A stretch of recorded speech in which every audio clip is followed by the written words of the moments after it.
back to Falk. Blitz is picked up. He throws it deep to the end zone. Gabe Marks is there this time. 18-yard touchdown grab to Gabe. 27-10. Washington State leads Stanford. Back here inside the Cougar football complex, it's our second edition of the Cougar football recap. Great to be with Jason Gesser after a big W. Big time, biggest win since 2006 over the Stanford Cardinal. Washington State with a 42-16 win over Stanford. And you got to go to zeros on the clock. Zeros in the whole game before Stanford had an offensive touchdown. Yeah, and our defense, gosh, talk about the pass rush, talk about the pass coverage, talk about the run stopping. Christian McCaffrey, one of the best running backs in the game. Stanford, one of the best perennial power run teams. Nothing. Not giving up anything. 2 turnovers on the day. It was one of those dominant performances from a defensive perspective that a coach, and you talk to all the coaches, they loved. They really did. Christian McCaffrey, let's harp on this for a moment, had an FBS record season last year. Nearly 3,500 total yards for him. That's including special teams yardage. He had over 2,000 rushing yards against the Cougs. He came out in the third quarter, got nicked up a little bit, but in total he had 8 carries for 35 yards and minimal yardage receiving. An incredible job focusing on a guy who had one of the great college football seasons of all time last year. Well, it's 2 years in a row. You go back to last year, I don't know the exact stats from last year's game, but very minimal opportunities as well, too, last year, putting that ball down the field. 130 total yards last year. He was outrushed by Kevin Hogan, the quarterback. Yes. Did a great job of McCaffrey 2 years in a row. So I have my stat guy here. That's what it's for. Yeah, That's good. But so what Coach Grinch has done 2 years in a row now is shut him down. Last year when he had that 3,500-yard season, he's not having the same season this year, but when he had that season last year, we still shut him down and shut him down even in a bigger way last night. Let's talk offense. Okay, we had 6 rushing touchdowns last game, back-to-back 200-yard rushing games. This felt a little more like the air raid system, right, against Stanford with 2 injured cornerbacks starting for the Cardinal, and Luke Falk completing 73% of his passes for 4 touchdowns and about 350 yards. Well, it was one of the things that we talked about pregame, and I was looking at the stats pregame going into it. In Mike Leach's era against Stanford in 4 years, they had 95 yards total rushing. Cougs did. Cougs did, okay? And 2 games down at Stanford, minus 44 yards rushing.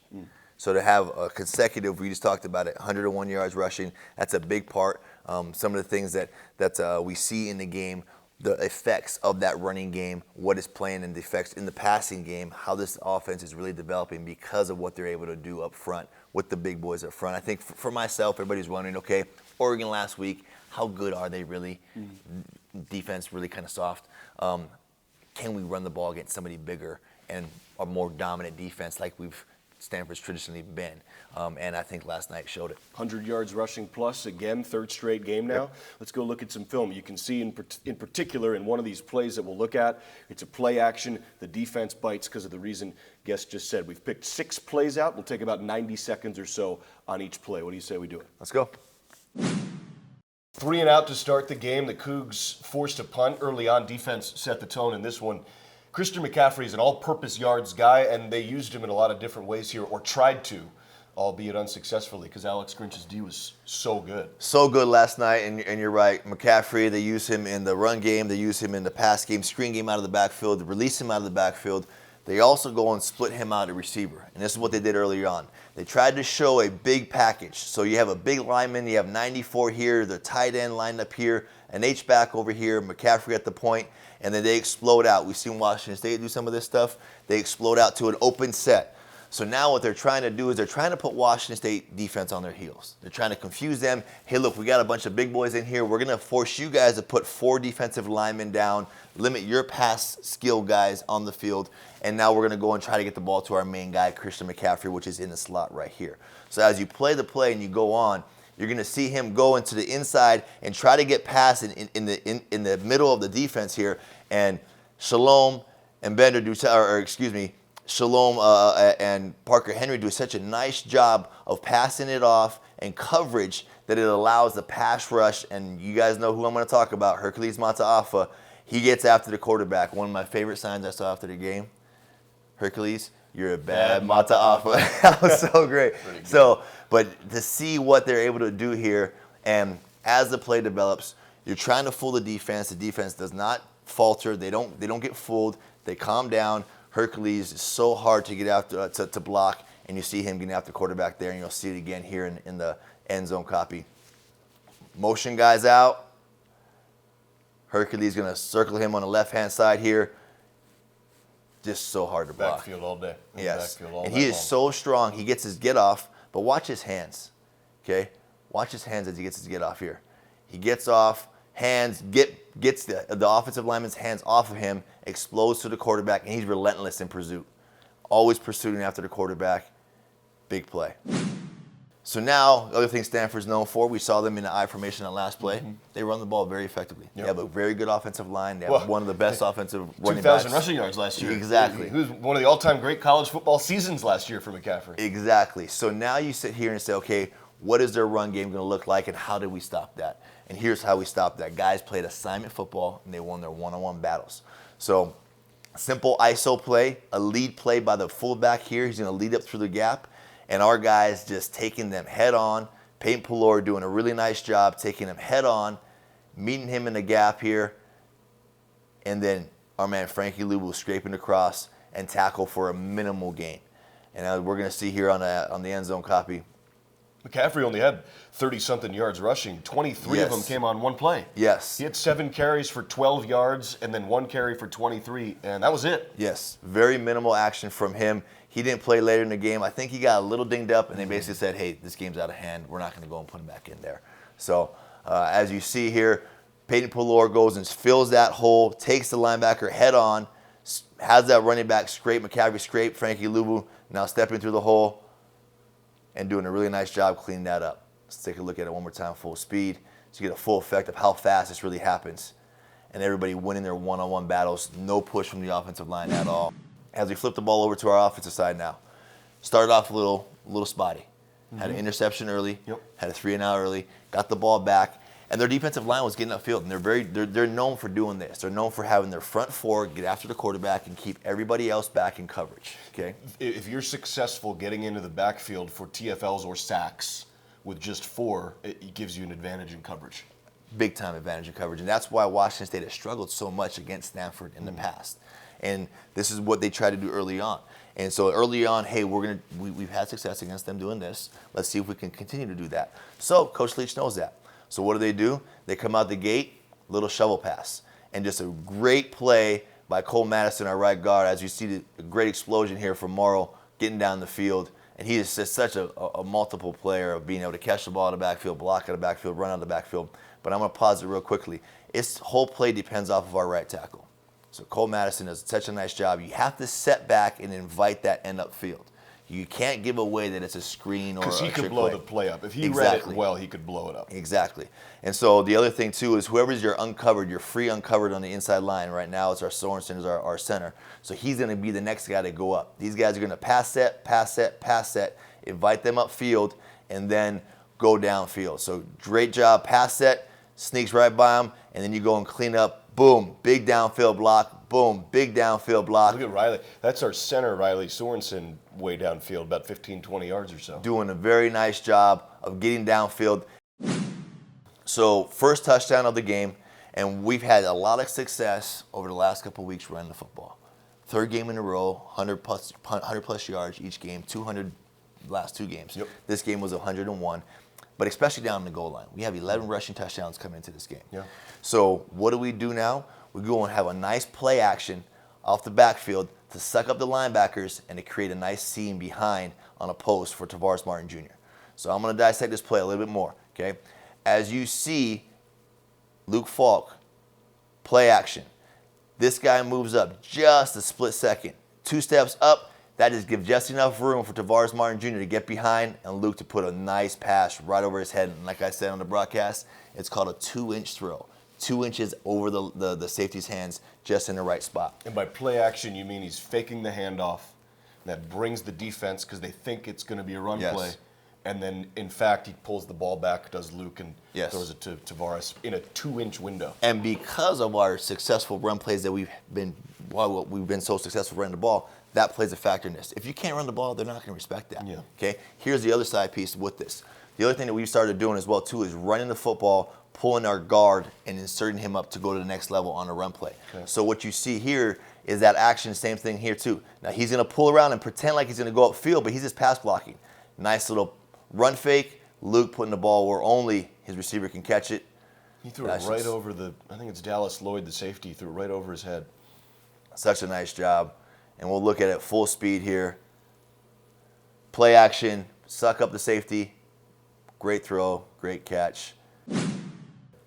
So here's another little wrinkle that we saw from Washington State in their offense. It's a 2-by-2 set here with the wide receivers to each sideline to the numbers. Yes, very split out there. And the reason why they're doing that, Chaz, is they want to go and make these guys make a decision. Because if you're in a 2-by-2 set or 3-by-1 set offensively and your receivers aren't this wide, see how wide? They're all the way to the numbers. Usually we have a guy in here on the hash, right? Yeah. Same thing over here. Usually he's about split the difference. But now both of them are out by the numbers. Mm-hmm. So it's making the defense show, am I playing man? Am I playing zone? Am I going to be a run defense? Am I going to be a pass defense? These guys can't play in between and play both. They have to go into the box. Now you have 4 guys on the line, 2 guys in the box. That means 6 guys are in here. Man coverage on the outside. You can see man coverage on the outside, 1 single high safety. So Luke sees this. So what do we see? He comes up, checks it, says, hey guys, I got man to man. I'm going to go and give you a little free release on the outside. He has a bigger cushion, so he's going to go on an inside fade here. And that's Craycraft there you're looking at. Yes, River Craycraft. And then the outside receiver is going to go on a slant underneath him. So Luke sees that. I have a lot of window, a lot of room on the outside. I'm going to put the ball on a nice fade on the outside. River says, I don't care if you're going to PI me. I'm still going to catch this ball. Great catch. One of many great catches. Yes. From River in this game. So Luke checks it. He sees everything going up front. Sets back. Look at his catch. Oh, my gosh. Those are so hard to do. This ball is so hard to catch. Uses his hand, doesn't use his body. Goes up, even though he's getting pushed. And you got Coach Brown, our strength coach, on the sideline. Dotson going and giving him love. That's awesome right there. That's just great execution. Great throw, great catch. 2 defensive pass interferences, unsuccessful catches. One of them in the end zone. He catches a touchdown later in the game.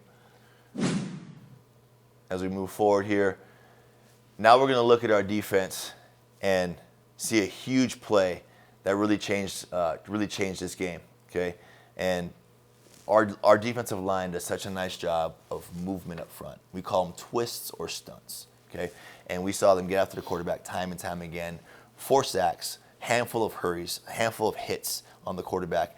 Some of those, they take a effect on that quarterback in that pocket. Trust me, I know. I've sat back there and had those big guys come after you. Yeah. Once you get hit once, twice, 3 times, 4 times, your eyes start coming down to the rush, and you can't keep your eye coverage down the field. So you're going to pay attention to the pocket collapsing. It's in the back of your mind, Yes. as opposed to looking at your receivers. Yes. And so as we let the play through here, and then we're going to go to the end zone copy, a nice hit from Hercules Mataafa, and then Isaac Dotson going, extending, and making a great interception, turnover. And we heard Coach Grinch talk about it last year. If you have 2 turnovers per game, the stat was you win 9 games. They had 2 turnovers again last night, more from on Oregon. Same thing as you go back, and that's their goal, is to try to create 2 turnovers per game. Grinch is now 11-3 when forcing multiple turnovers here in Pullman. And there's a great correlation to that. Yeah. So I'm going to show you now how Hercules was so open on this play, and it's not just him; it's his ability, but it's also his team. Okay. So you're going to have Equale over here on the side with Hercules on the right-hand side. So they're going to do a twist.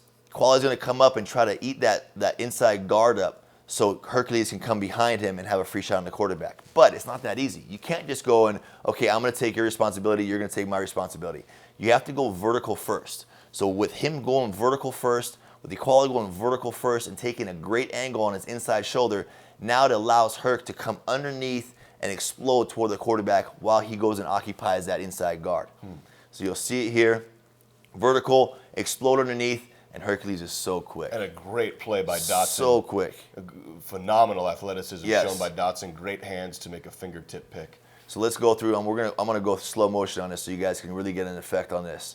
So vertical, explode underneath, great hit on the quarterback, and then Dotson coming out, laying out, making a great catch. I like that it's in slow motion and Hercules looked like he's at regular speed because he's so fast when he accelerates to the QB. Not fast, fast right there. Yep. So he sets that up so nice. He comes off controlled and then explodes towards the quarterback. Great play. 6 of the top plays from the 26-point win over the 15th-ranked Cardinal. We got the new opponent helmet out, UCLA. The Bruins coming in, a 7:30 kick this Saturday in Martin Stadium. 5:30 airtime for the radio broadcast with Derek Dice, Alex Brink, and Bob Robertson. UCLA comes in 3-3 on the year. Last year, that epic finish in the Rose Bowl, but this year's version of the Bruins struggling a little bit right now. They are, and I think Rosen got dinged up in their last game against Arizona State as well, too, so we'll see how that plays out. But a better UCLA team last year, in my opinion. They have to come up to Pullman and play. Those California kids don't like coming up over here, especially in October, so we'll see how that weather plays a factor. But I want to say that our team has developed. Last year, you talked about that last-second win against UCLA. There were 4 of them last year. This year, our team is really seeing where they've gone, and they've gone to where when it's time to put an opponent away, they're putting them away. And we saw that the last 2 weeks against 2 very, very good opponents in the Pac-12 and in the Pac-12 North, especially in Stanford and in Oregon. So we're seeing the development from Washington State and their side saying we need to become a better team. We should be deserving to be in a championship conversation. And I think another game against UCLA, if they play the way they have been playing, it's going to be very, very, very favorable for the Cougs. So we'll see how it shakes out. I'm excited. Homecoming here. A lot of former athletes coming back to be a part of it. So Martin Stadium is going to be rocking. We talked about it a lot last year, and Mike Leach has said it this year. The comeback wins are exciting, but boy, it's nice to just go beat some big-time opponents. And now back-to-back weeks against Oregon and against Stanford, and you can go back to even Idaho, a 50-point win over the Vandals. Exciting stuff. 26-point victory over Stanford. Thanks for tuning in. UCLA coming up next Saturday.